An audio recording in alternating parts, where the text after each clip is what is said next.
नमस्कार, मैं हूं मुकेश राव और आप देख रहे हैं एसआरबी न्यूज़। एसआरबी न्यूज़ के इस खास कार्यक्रम शादी स्पेशल में आपका स्वागत है। जैसा कि आपको पता है, इस कार्यक्रम में हम शादियों में हैरान कर देने वाली घटनाओं के साथ आपके सामने आते हैं। तो आज फिर एक ऐसे ही जोड़े की हैरान कर देने वाली घटना के साथ हम आपके पास आए हैं। इंडोनेशिया में एक महिला के लिए शादी से पहले अपने बॉयफ्रेंड के साथ संबंध बनाना काफ़ी दर्दनाक साबित हुआ।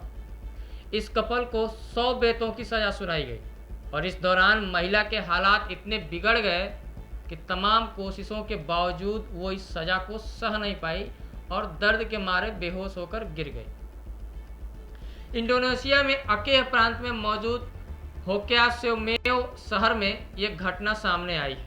इस कपल को पब्लिक के सामने सज़ा दी जा रही थी।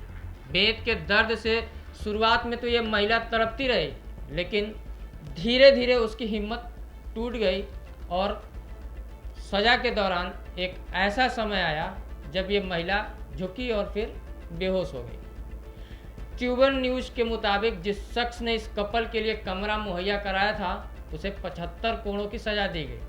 वहीं इसके अलावा शराब पीने वाले 2 लोगों को भी इस मामले में 40-40 कोड़ों की सज़ा दी गई थी। इस मामले में इस्लामिक पुलिस चीफ जुल्किफिल का कहना था कि इस महिला को वहां से ले जाना पड़ा क्योंकि वो अपनी सज़ा के बाद खड़ी नहीं हो पा रही थी। बता दें कि इंडोनेशिया के आचे क्षेत्र में इस्लामिक शरिया कानून लागू किया गया है। यह इस देश में अकेला ऐसा क्षेत्र है जहां शरिया कानून माना जाता है। गौरतलब है कि इस क्षेत्र में 50 लाख लोग रहते हैं। इनमें से लगभग 98% मुस्लिम हैं।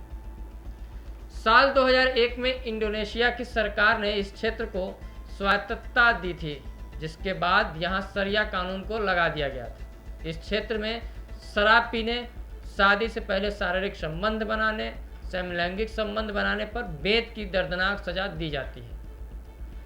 मानवाधिकारों से जुड़े संगठन अक्सर इन अमानवीय सजाओं की आलोचना करते हैं, लेकिन इंडोनेशिया के आमचे में लोगों का इस कानून का पूरा समर्थन हासिल है और कई लोग इस दौरान पब्लिक में आरोपियों को मिली सजा को देखने पहुंचते हैं। गौरतलब है कि कोरोना काल में भी लोगों को पब्लिक में कोड़े मारकर सजा देने का दौर जारी था। इसके चलते कई लोगों ने पब्लिक के सामने सजा देने के प्रावधान की निंदा भी की थी। इंडोनेशिया के इस हिस्से में अक्सर छोटे मोटे अपराधों के लिए बेत से ही सजा सुनाई जाती है। साल 2018 में इस क्षेत्र के प्रशासन ने लोगों में पब्लिक में बेत मारने के कल्चर को खत्म करने की बात कही थी और यह भी कहा था कि अपराधियों को सजा पब्लिक के सामने नहीं बल्कि जेल के सलाखों के पीछे दी जाएगी। हालांकि इसके बावजूद पब्लिकली बेत से सजा देने की घटनाओं में वृद्धि देखने को मिली। तो ऐसे ही तमाम हैरान कर देने वाली घटनाएं आपके आसपास भी घटित होती होंगी और यदि आप चाहते हैं कि इन घटनाओं को हम अपने चैनल के माध्यम से अपने दर्शकों के सामने लाएं तो हमारे स्क्रीन पर दिए हुए नंबर पर आप इन घटनाओं को शेयर करें। तो फिलहाल शादी स्पेशल के इस खास कार्यक्रम में अभी तक के लिए इतना ही। मुझे दीजिए इजाज़त। नमस्कार।